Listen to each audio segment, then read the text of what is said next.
नमस्कार, मैं हूं आशीष त्रिपाठी आपके साथ। न्यूज 18 मध्य प्रदेश छत्तीसगढ़ देख रहे हैं आप। फटाफट अंदाज में खबरों पर नजर डालें उससे पहले इस बीच एक बड़ी खबर, दुर्ग से बड़ी खबर, जहां डेंगू से एक महिला की मौत के मामले में रायपुर के एम्स अस्पताल में हड़कंप मचा हुआ है। दरअसल रायपुर एम्स अस्पताल में इसका इलाज चल रहा था। इलाज के दौरान इसकी मौत हो गई। डेंगू के बाद गर्भवती महिला को भर्ती कराया गया था और बच्चे के जन्म के बाद उसकी मौत हो गई। भिलाई की कैंप में एक महिला जिसे एम्स में भर्ती कराया गया था और भिलाई के कैंप 1 की रहने वाली ये महिला थी और डेंगू से ये पीड़ित थी और ऐसे में डिलीवरी के दौरान इसे बचाने का प्रयास किया गया, लेकिन डिलीवरी के बाद इसकी मौत हो गई। इलाज के दौरान उसकी मौत हो गई। डेंगू का यहाँ डंक एक बार फिर असर दिखा रहा है। डेंगू के चलते गर्भवती महिला की मौत का ये मामला इस वक्त की बड़ी खबर हम आपको बता दें, जहां डेंगू ने एक महिला को निगल लिया। दरअसल भिलाई के कैंप 1 की रहने वाली ये महिला डेंगू से पीड़ित थी और डिलीवरी के बाद उसकी मौत हो गई। दुर्ग से बड़ी खबर, रायपुर के एम्स में इसका इलाज चल रहा था। रायपुर एम्स में इलाज के दौरान बचाने का काफ़ी प्रयास किया गया, लेकिन उसे बचाया नहीं जा सका। गर्भवती महिला की डिलीवरी के बाद मौत हो गई। इलाज के दौरान हुई मौत के बाद से लगातार इस पूरे मामले को लेकर गंभीरता और डेंगू को लेकर गंभीरता दिखाने की आवश्यकता है, क्योंकि डेंगू अब अपने डंक से डरा रहा है।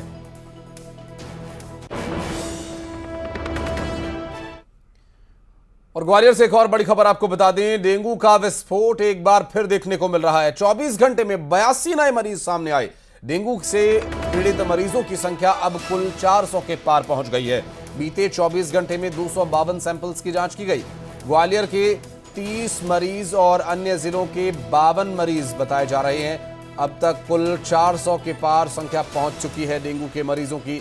तो ग्वालियर में भी डेंगू का डंक डरा रहा है और डेंगू का एक तरह से विस्फोट हो गया है और डेंगू के इस बढ़ते आंकड़े को रोकने के लिए सावधानी बरतने की आवश्यकता है। हालांकि डेंगू के मरीजों को इलाज दिया जा रहा है, लेकिन 24 घंटे में 82 नए मरीजों का सामने आना चिंता का कारण है। स्वास्थ्य विभाग के लिए एक बड़ी चुनौती है, लोगों के लिए चिंता की बात है। इस वक्त की बड़ी खबर, डेंगू का जो आतंक है एक तरह से अपने पैर पसार रहा है। बीते 24 घंटों में करीब 82 मरीज डेंगू के अब तक सामने आ चुके हैं और कुल 400 के पार संख्या पहुंच गई है डेंगू से पीड़ित मरीजों की।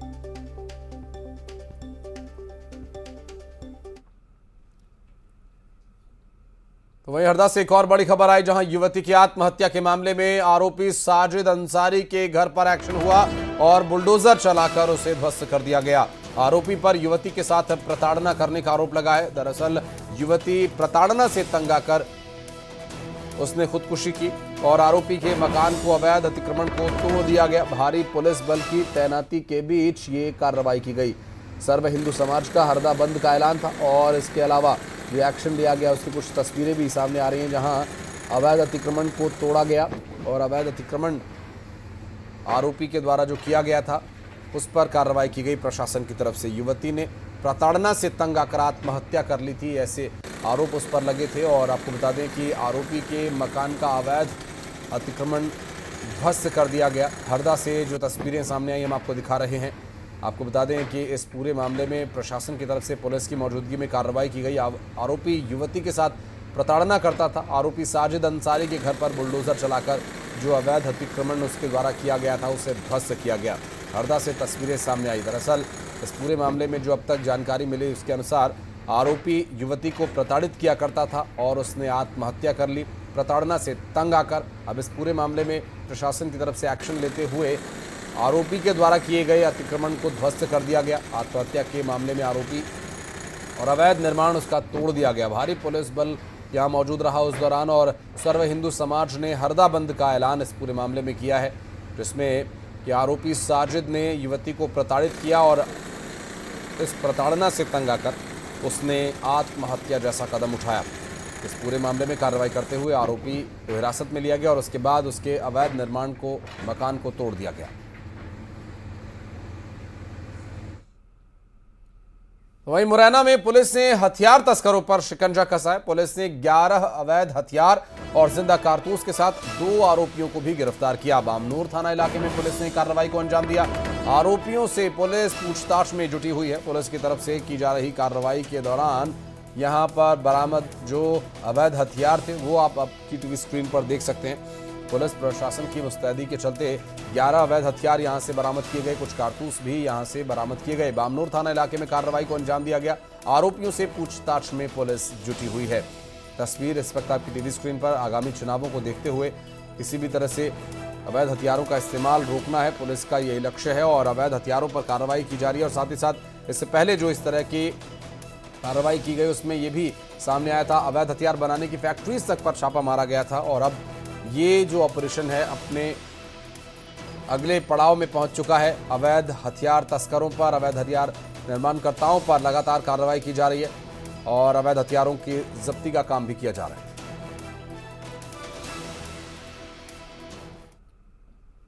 तो वहीं छतरपुर में पुलिस ने अवैध पटाखा भंडारण करने वाले गोदाम पर छापा मारा और अवैध भंडारण पर छापामार कार्रवाई कर भारी मात्रा में विस्फोटक सामग्री भी जब्त की है। मामला सिविल लाइन थाना इलाके के सागर रोड पर राधिका कॉलोनी का बताया जा रहा है। सूचना मिलने के बाद एसडीएम और सीएसपी ने संयुक्त रूप से यहां छापा मारकर इस मकान से भारी मात्रा में अवैध विस्फोटक सामग्री जब्त की। एक बड़ा गोदाम जिसमें कार्टन में पैक विस्फोटक यहां पर रखे हुए थे। प्रशासन ने 200 कार्टन पटाखे जब्त किए जिनकी अनुमानित कीमत लगभग 20 लाख रुपए बताई जा रही है। और पुलिस ने कार्रवाई करते हुए यहां मौजूद अवैध रूप से भंडारित किए गए अवैध पटाखे को जब्त किया जिसकी अनुमानित कीमत लगभग 20 लाख रुपए बताई जा रही है। और ये पुलिस की कार्रवाई, छापामार कार्रवाई लगातार जारी है और ऐसे में भारी मात्रा में अवैध पटाखों को जब्त किया गया। पुलिस ने छापा मारकर एक मकान के गोडाउन से ये 200 कार्टन पटाखे जब्त किए हैं। और छतरपुर से ये पूरा मामला सामने आया जहां पुलिस ने छापामार कार्रवाई कर पटाखों को जब्त किया है। सामग्री पाई गई है, इसमें पटाखा है और देसी और चाइनीज होने की संभावना है। अभी इसकी जब्ती की कार्रवाई की जाएगी। इसमें घंटे 2 घंटे लगेंगे। लगभग 200 कार्टून पटाखा अवैध रूप से रखा हुआ है। सर कितने रुपए लगभग अभी तो आकलन किया जा रहा है। लगभग अभी तो बता रहे हैं कि 20-25 लाख का है और इसकी कीमत और ज़्यादा भी हो सकती है। किसके यहाँ छापा मारा है सर? ये राधिका कॉलोनी में एक अनिल अग्रवाल हैं, उनके यहाँ। बढ़ते आगे आपको बता दें, नरसिंहपुर में टैंकर में धमाका होने के बाद भीषण आग लग गई। दरअसल टैंकर में ज्वलनशील पदार्थ भरा हुआ था और देखते ही देखते टैंकर जलकर राख हो गया। टैंकर लखनादौन से नरसिंहपुर जा रहा था और टैंकर के ड्राइवर के इस हादसे में जिंदा जलने की आशंका भी जताई जा रही है। उधर पुलिस पूरे मामले की जांच में जुटी हुई है। हादसा कैसे हुआ ये अभी तक स्पष्ट नहीं हो पाया है। तस्वीरें दो इस वक्त आपकी टीवी स्क्रीन पर आप देख पा रहे होंगे, एक जो कि टैंकर के धू कर जलने की तस्वीर और दूसरा हादसे के दौरान वहां से गुजर रहे एक वाहन चालक के द्वारा बनाई गई ये वीडियो। देखिए किस तरह से आग की लपटें उठ रही हैं और ये हादसे के काफ़ी देर बाद का वीडियो बताया जा रहा है।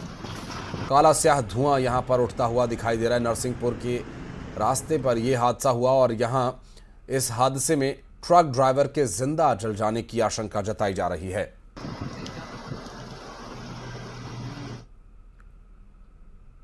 और रतलाम में 85 लाख रुपए की गोल्ड ज्वेलरी पकड़ी गई है। दरअसल मुंबई के एक शख्स से पकड़ी गई गोल्ड ज्वेलरी के बारे में जब उससे पूछताछ की गई तो कोई वैध दस्तावेज वो प्रस्तुत नहीं कर पाया।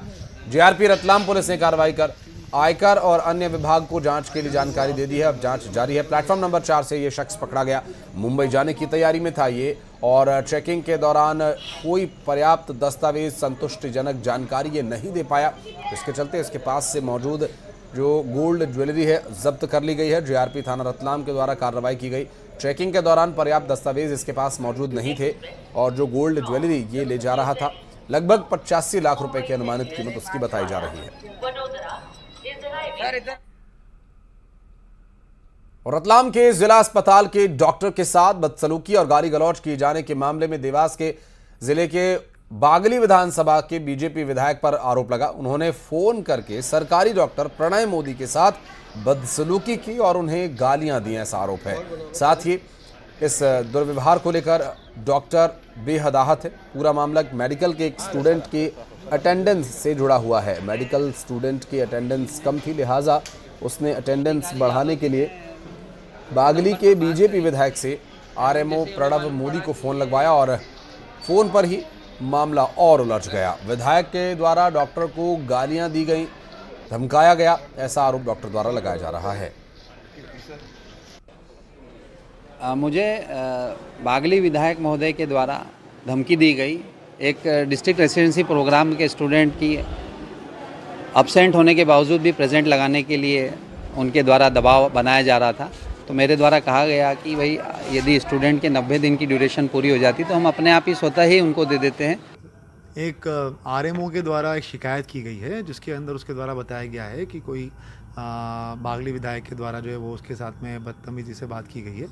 आवेदन लिया है, शिकायत की जांच कर रहे हैं। जो भी जांच के दौरान पाया जाएगा उसके हिसाब से हम लोग कार्रवाई करेंगे। और खंडवा में कोर्ट ने एक ऐसा फैसला सुनाया जो मिसाल कायम करेगा। जी हाँ, सुर्खियों में है अब ये। दरअसल एक महिला ने दुष्कर्म की झूठी रिपोर्ट दर्ज करवाई थी, लेकिन जब इस पूरे मामले की जांच हुई और कोर्ट में इसकी जिरह के दौरान महिला के द्वारा बार बार बयान बदलने पर जब झूठ पकड़ा गया तो कोर्ट ने ऐतिहासिक फैसला सुनाया। अब उस महिला पर केस चलेगा और जो सजा एक बलात्कारी को भुगताई जाती है, अब वही सजा इस महिला को भुगतनी होगी। मामला खंडवा के पिपलौद थाना क्षेत्र का है, जहां 51 वर्षीय एक महिला ने एक शख्स पर दुष्कर्म किए जाने का आरोप लगवाया और पुलिस ने इस पूरे मामले में बयान के आधार पर शख्स को गिरफ्तार कर जेल भेज दिया। लेकिन कोर्ट में बार बार बयान बदलने पर महिला का झूठ पकड़ा गया और महिला के झूठ बोलने के मामले में अब कोर्ट इस पर केस चलाएगा और दुष्कर्म के आरोपी को जो सज़ा दी जाती है वही सज़ा अब इस महिला को सुनाई जाएगी और उसे ये सज़ा भुगतनी होगी। पीड़िता के जब बयान हुए थे तब उसने मुख्य परीक्षा में अभियोजन घटना का समर्थन किया था, लेकिन प्रति परीक्षण में उसका ये कहना था कि उसके पति और बेटे ने उसके साथ मारपीट की थी, इसलिए उसने मजबूरी में रिपोर्ट लिखाई थी। उसके बाद में न्यायालय ने फिर उसको कॉल किया था दूसरी बार, तब उसने कोर्ट में आकर के बताया कि वो अभी वर्तमान में आरोपी के साथ ही पत्नी के रूप में रह रही है और उसने कोर्ट में यही बताया कि उसके साथ ऐसी कोई घटना दिनेश ने नहीं की थी। और टीकमगढ़ में जिला अस्पताल में बोरवेल की सफाई के दौरान प्लम्बर को एक नवजात शिशु का शव मिला। आशंका ये जताई जा रही कि नवजात का शव किसी ने बोरवेल के चेंबर में फेंक दिया होगा और तुरंत पूरे मामले की सूचना पुलिस को दी गई। पुलिस ने मौके पर पहुंचकर पंचनामा बनाया और शव को पोस्टमार्टम के लिए भेज दिया गया है। दरअसल नवजात के शव के नाले पर ब्लू कलर का टैग लगा हुआ है, जिससे ये जानकारी प्राप्त हो रही है कि ये डिलीवरी जिला अस्पताल में ही हुई है। फिलहाल पुलिस उसकी मां का पता लगाने में जुट गई है। अस्पताल परिसर में ओपीडी के सामने कैंपस में एक छोटा सा वो जो पाइपलाइन का वो है चेंबर, उसमें था वो बच्चा। तो वो जो गार्ड वाला है उसने हमें सूचित किया है, उसके ऊपर हम उसके बाद उसकी पोस्टमार्टम वगैरह कार्रवाई लिखा पड़ी रहती जो भी उचित होगा। कोई अज्ञात महिला है जिसको वो उसको लावारिस हालत में छोड़ के उसकी पहचान छुपाने के हिसाब से उसको छोड़ के चली गई, उसमें कार्रवाई। और सुकमा में आचार संहिता के लागू होने के बाद शांतिपूर्ण चुनाव कराए जाने के लिए अब नक्सलियों के खिलाफ अभियान चलाया जा रहा है, जिसके तहत सुरक्षा बलों ने नागाराम इलाके में नक्सलियों के कैंप को ध्वस्त कर दिया और वहां पर बरामद सामग्री को नष्ट कर दिया गया। हालांकि नक्सलियों को जवानों के आने की भनक लग गई थी तो वे वहां से भाग खड़े हुए। दरअसल ये जो पूरा नक्सल प्रभावित इलाका है, यहां पर अब सर्च और तेज कर दिया गया है। जिले के सभी मतदान केंद्र अति संवेदनशील है और यहां पर शांतिपूर्ण चुनाव संपन्न कराना सुरक्षा बलों के लिए किसी चुनौती से कम नहीं। ऐसे में नक्सलियों के खिलाफ लगातार ऑपरेशन चलाया जा रहा है। प्राप्त हुई थी कि सुकमा जिले के अंतर्गत जो किंद्रेल पार्ट और नागाराम के जंगल है उनमें बड़ी मात्रा में नक्सलियों की उपस्थिति बनी हुई है। इस आसूचना पर कैंप इलाज मड़बू कोत्ता चेरू और मुरलीगुड़ा से डीआरजी, जिला बल, बस्तर फाइटर्स एवं कोबरा 202 के जवान ऑप्स पर रवाना हुए थे। ऑप्स के दौरान इन्हीं स्थानों के घने जंगलों में नक्सलियों के हाइडआउट्स प्राप्त हुए थे, जिन्हें सुरक्षा बलों द्वारा मौके पर ही ध्वस्त किया गया। साथ ही इन हाइडआउट्स में नक्सलियों की बहुत बड़ी मात्रा में सामग्री भी प्राप्त हुई थी, जिन्हें मौके पर बलों के द्वारा नष्ट किया गया है। और खबर धमतरी से, जहां पर एक नवप्रसूता की अस्पताल में मौत के बाद हंगामा खड़ा हो गया। परिजनों ने निजी अस्पताल पर लापरवाही का आरोप लगाया। दरअसल प्रसूता को प्रसव के लिए धमतरी क्रिश्चियन हॉस्पिटल में भर्ती करवाया गया, जहां 29 सितंबर को दुर्गा ने सिजेरियन ऑपरेशन से एक बच्चे को जन्म दिया। अस्पताल से डिस्चार्ज होने के बाद प्रसूता को घर ले जाया गया, जहां उसकी तबीयत और बिगड़ने लगी। तब परिजनों ने उसे एक अन्य निजी अस्पताल में भर्ती करवाया, लेकिन इलाज के दौरान 20 अक्टूबर को उसकी मौत हो गई। अब परिजन निजी अस्पताल को इसके लिए जिम्मेदार ठहरा रहे हैं और पुलिस इस पूरे मामले में जांच की और उसके बाद कार्रवाई की बात कह रही है। लापरवाही बरती गई वहाँ। सीटी स्कैन में साफ सब दिखा रहा है कि उसमें लिखा है करके, और डॉक्टर साहब भी मेरे को बताया कि इसमें थोड़ा सा पानी भरा है और बच्चादानी का ठीक से सिलाई नहीं है, खुला है करके। तो आप क्या चाहते हो, क्या होना चाहिए? मैं चाहता हूँ निष्पक्ष जांच हो, निष्पक्ष जांच हो, कड़ी कार्रवाई हो जो लापरवाही की उसके खिलाफ। तो ओम नारायण साहू मकेश्वर वार्ड वाला एक थाने सूचना दिया है कि उसकी पत्नी दुर्गा साहू है ना, वो डिलीवरी हुआ था और डिलीवरी के दौरान ये ब्लेम है कि डॉक्टर के द्वारा गलत इलाज किया गया है, जिस संबंध में थाने में मार्गदर्शन कायम किया गया है और जांच में लेकर अग्रिम कार्रवाई की जाएगी।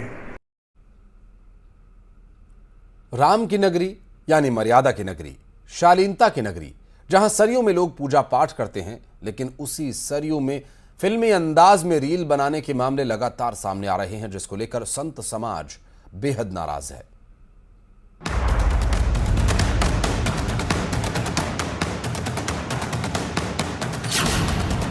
राम की पैड़ी में ऐसी रील,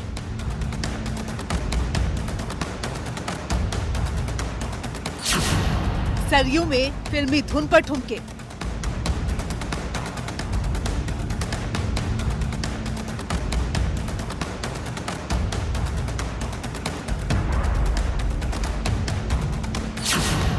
राम की नगरी में रील का बेशरम रंग। धर्म की नगरी अयोध्या में एक बार फिर बेहद आपत्तिजनक रील बनाने का मामला सामने आया है। ये वीडियो सोशल मीडिया में जमकर वायरल हो रहा है। देखिए, इस वीडियो में एक महिला फिल्मी गाने की धुन पर डांस कर रही है।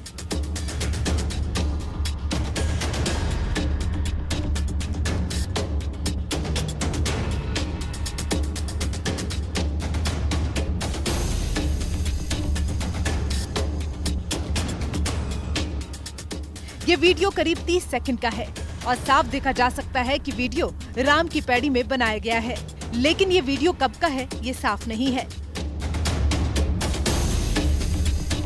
जिस अंदाज में ये महिला डांस कर रही है, वो डांस करने में एक्सपर्ट दिखाई दे रही है। गौर करने वाली बात ये भी है कि रात के वक्त ये वीडियो बनाया गया है। वीडियो में और कोई दिखाई नहीं दे रहा, यानी कि महिला और वीडियो बनाने वाले यहाँ पर अकेले थे। कुछ दिनों पहले भी राम की पैड़ी में ऐसा ही मामला सामने आया था। एक लड़की राम की पैड़ी पर पानी में आग लगाने वाले गाने पर डांस करती हुई दिखाई दी थी। सोशल मीडिया में ये वीडियो भी जमकर वायरल हुआ था। ये वीडियो तो दिन में बनाया गया था। कई लोग बैकग्राउंड में भी उसे देख रहे हैं। लड़की डांस के अलग अलग मूव्स कर रही है।